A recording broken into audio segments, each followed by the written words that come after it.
Саламатсыздар ма, балалар? Саламатсыздар ма, кызым? Бүгін сендердің көңіл күйлерің қалай? Жақсы.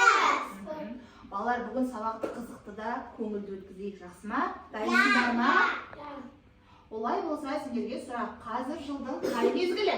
Қазір жылдың көктем мезгілі. Ал көктемде неше ай бар? 3 ай бар. Айтып шығайықшы. Наурыз, сәуір, мамыр. Жарайсыңдар, керемет. Балалар, сабағымызды бастамас бұрын тыныс алу жаттығуынан бастайық. Ол үшін сендерге сиқырлы саусақтар көмектеседі. Алдымызда ыдысымызды аламыз. Мұрынмен дем аламыз, ауызбен шығарамыз. Кәне. Жарайсыңдар. Енді ауаны өзімізге қарай жұтамыз.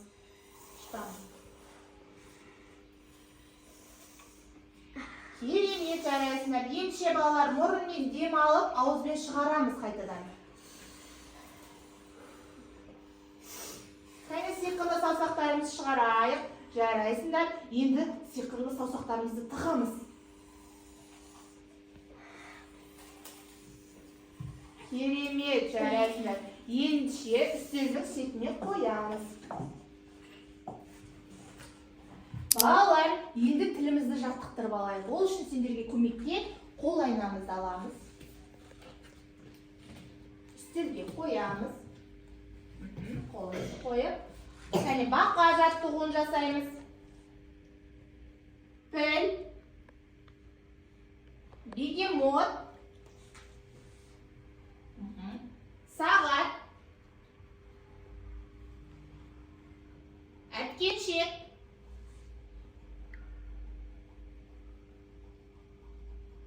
Жарайсыңдар. Балалар, енді мұқият тыңдаймыз.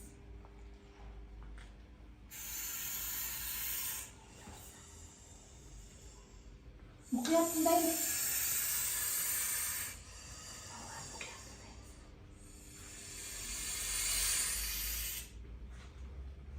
Балалар, ненің дыбысы?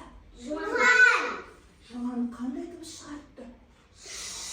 Кәнекей дұрыс па екен, қарайық. Жылан.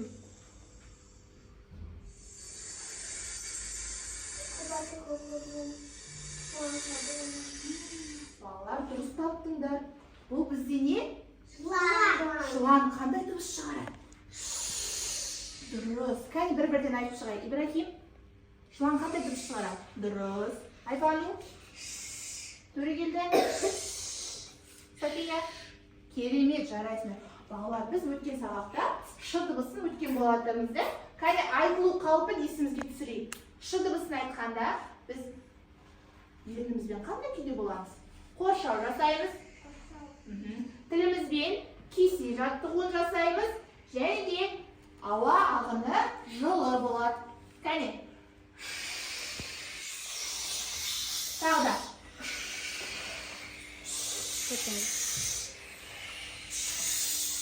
Керемет, жарайсыңдар балалар. Балалар, ш дыбысы қандай дыбыс? Дауысты дыбыс па, дауыссыз дыбыс па? Дауыссыз. Қандай текшемен белгілейміз? Көк текшемен белгілейміз, дұрыс айтасыңдар.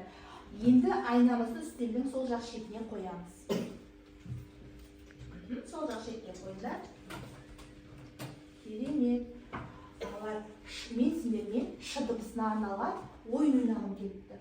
Ол үшін сендерге жалауша көмекке келеді. Ақ жалаушаны оң қолымызға, көк жалаушаны сол қолымызға аламыз. Қазір мен ш дыбысын айтқанда ақ жалаушаны көтереміз. Жарай ма? Ал басқа дыбысты айтқанда не көтереміз? Көк жалаушаны көтереміз. Дайынсыңдар ма? Олай болса мұқият тыңдаймыз. Ш. Жарайсыңдар. А. Керемет. Т. Т. Жарайсыңдар, керемет. Ш. Молодцы. Жарайсыңдар. Енді балалар, мен буынды айтам. Буында ш дыбысы болса, сендер ақ жалаушан көтересіңдер, жақсы ма? Дайынсыңдар ма? Тыңдаймыз мұқият. Ша. Керемет. Ко. Ма. Ма. Жарайсың. Шо. Жарайсыңдар балалар. Өте керемет. Бірге орнына қоямыз. Жалаушаларымызды орнына қоямыз. Балалар, енді біз ш дыбысын буында бекітейік. Жылан жолдарымен жүріп шығайық. Аламыз, алдарында осындай сурет берілген. Және де тас берілген. Аламыз. Кәне барлығымыз бірге қайталаймыз. Ша, ша, шу, шу, шо, ше, ши, эш, ош, аш, аш, ош, ош, уш, уш, иш, иш, еш, еш, еш, еш, ыш, ыш. Жарайсыңдар балалар. Үстелдің сол жақ шетіне қоямыз.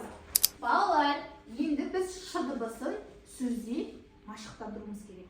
Жарай ма? Ол үшін сендердің шыққандарың керек маған. Менің қасыма келгендерің керек. Бір қатарға тұрамыз.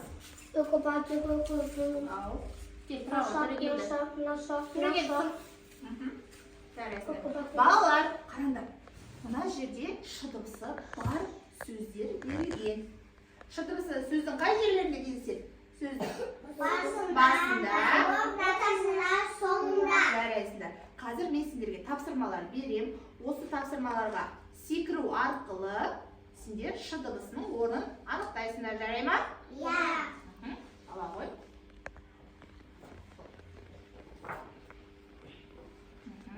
Бір қатарға тұрамыз. Барлығымыз Төрегелдің артына тұрамыз. Бірінші Төрегелді бастайыз. Не ол Төрегелді? Шеге. Шеге сөзінде ш дыбысы қайда естіледі? Шеге. Ш дыбысы қайда? Сөздің? Жоқ. Шеге. Сөздің? Басында. Керемет. Қайшы сөзінде ш дыбысы қайда естіледі? Қайшы. Ш дыбысы қайда естіледі? Сөздің? Керемет, жарайсың. Секіре ғой. Әтеш сөзінде ш дыбысы қайда естіледі? Сөзі. Әтеш. Ш дыбысы қайда естіледі? Сөздің? Соңында, жарайсың. Орнына отыра ғой. Шие сөзінде ш дыбысы қайда естіледі? Сөздің басында. Жарайсың. Келесі. Қайшы сөзінде ш дыбысы қайда естіледі? Сөздің ортасында. Жарайсың. Бұл не? Сызғыш. Сызғыш сөзінде ш дыбысы қайда естіледі? Сөздің Қайда? Сызғыш. Сөздің соңында. Жарайсың, София. Орнына отыра ғой. Келесі Айбану. Бұл не?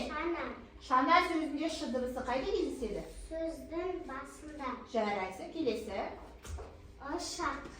Ұшақ сөзінде ш дыбысы қайда кездеседі? Сөздің ортасында. Дұрыс, жарайсың. Бұл не? Қайшы сөзінде ш дыбысы қай жерінде кездеседі? Қара. Қайшы. Сөздің. Қайшы. Сөздің ортасында. Дұрыс, жарайсың. Әтеш. Әтеш сөзінде ш дыбысы қайда естіледі? Қара. Әтеш. Сөздің соңында. Дұрыс, жарайсың. Келе ғой, орнына отыр. Келесі бізде Ибрахим. Шана сөзінде ш дыбысы қайда кездеседі? Қара. Шана. Ш дыбысы сөзі? Ба. басында. Басында. Келесі. Қайшы. Қайшы сөзінде. Қайшы. Ш дыбысы қайда кездеседі? Сөздің Ортасында. дұрыс. Сөздің ортасында. Келесі. Ағаш. Ағаш сөзінде ш дыбысы қайда кездеседі? Ағаш. Сөздің сол. Сөздің Сөзді. сол Сол. соңында. Соңында. Қара. Ағаш. Ағаш. Иә, сөздің соңында деседі. Жарайсың, орныңа отыра. Балалар, жарайсыңдар, керемет. Ендеше біз ш дыбысын сөз тіркесінде бекітейік. Алдарында осындай тапсырма берілген, аламыз. Және де кескін суреттер берілген. Балалар, мынау не? Ұшақ. Ұшақты жабыстырамыз. Ұшақ. Ұшақ не істеді? Ұшты.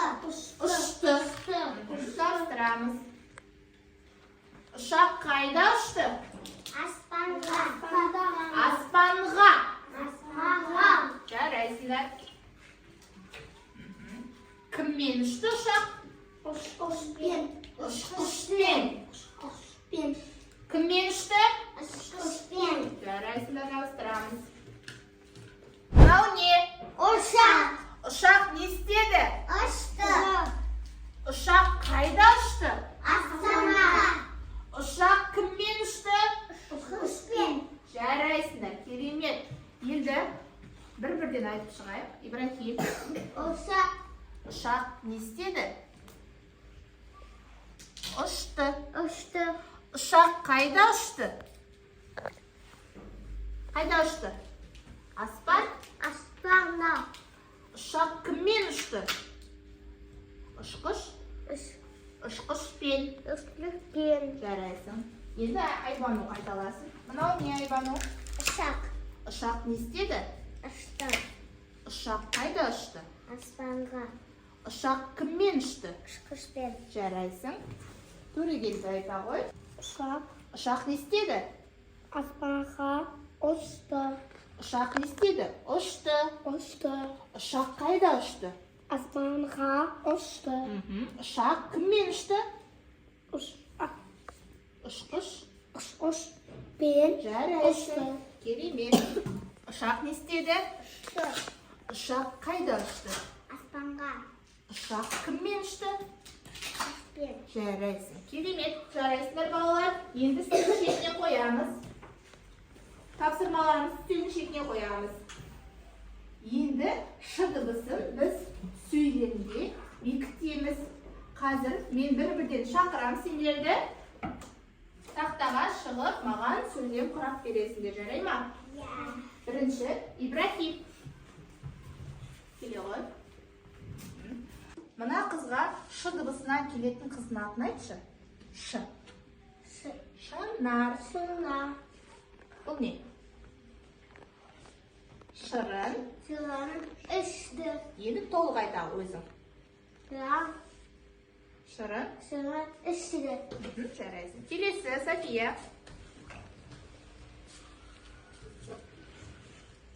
Осылай ғой. Мына балаға ш дыбысынан келетін баланың атын қойшы. Шыңғыс. Шыңғыс. Шақтың сөлікті салды. Керемет, жарайсың. Айбану келе ғой.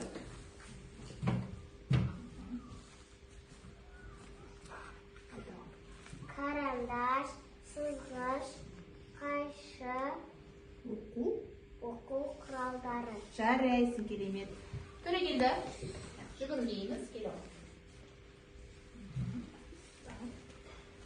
Мына қызға ш дыбысына келетін есімді айтшы. Шолпанмен. Шолпанмен. Шынар. Шынар. Киімді. Киімдерін. Киімдері. Не істеді? Шкафқа салды. Жарайсың. Тағы бір рет айта ғой. Шынармен. Шынармен. Шолпан. Шолпан. Киімді шкафқа салды. Жарайсың, керемет. Кәне бал, жарайсың, отыра ғой оныңа. Балалар, барлығымыз кәне қайталайық. Кім деп қоямыз? Шыдан келеді. Шыңғыс, ұшақты,